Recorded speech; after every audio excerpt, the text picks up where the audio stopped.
एक ऐसा मंदिर जिसका पुनर्निर्माण तीनों युगों में कई बार हुआ। क्या आप जानते हैं वो कौन सा मंदिर है? वो है भगवान शिव का सोमनाथ ज्योतिर्लिंग मंदिर, जो गुजरात में स्थित है।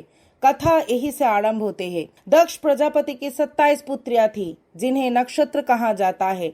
इन सभी का विवाह भगवान चंद्रदेव से हुआ था, लेकिन चंद्रदेव केवल रोहिणी से ही प्रेम करते थे।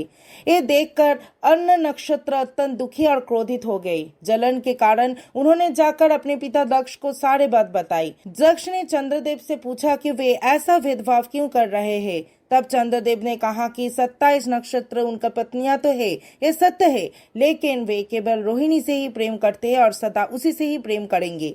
ये सुनकर दक्ष अत्यंत क्रोधित हो गए और उन्होंने चंद्रदेव को क्षय रोग से ग्रस्त होने का श्राप दिया।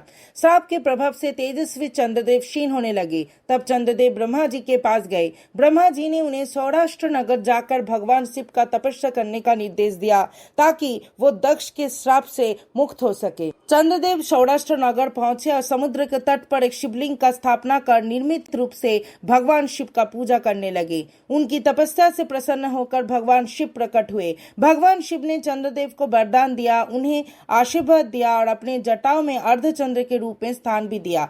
इसी कारण भगवान शिव चंद्रशेखर या चंद्रचूड़ कहलाते हैं। भगवान शिव ने चंद्रदेव से कहा कि वे 15 दिनों तक क्षय का प्राप्त होगा और 15वें दिन आकाश से वो विलुप्त हो जाएंगे। इसे अमावस्या कहा जाएगा।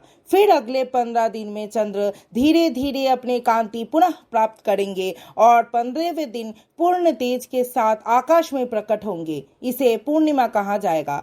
लेकिन क्योंकि चंद्रदेव भगवान शिव के मस्तक पर विराजमान है, इसलिए उन्हें पूर्ण स्वरूप से कभी कष्ट नहीं भोगना पड़ेगा। ऐसा माना जाता है कि जो लोग लंबे समय से रोग से पीड़ित है, उन्हें सोमनाथ ज्योतिर्लिंग का दर्शन और पूजन अवश्य करना चाहिए। भगवान चंद्रदेव द्वारा पूजे होने के कारण इस ज्योतिर्लिंग का नाम सोमनाथ पड़ा।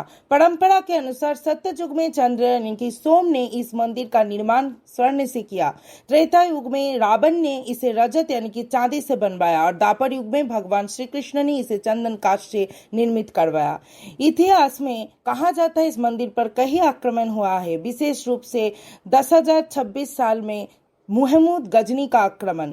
11वीं सदी में सोलंकी मारू गुर्जर शैली में पहला पत्थर का मंदिर निर्माण किया। भारत के स्वतंत्र के बाद भारत के प्रथम उप प्रधानमंत्री सरदार वल्लभ भाई पटेल की पहल पर वर्तमान सोमनाथ मंदिर का पुनर्निर्माण करवाया गया। हर हर महादेव।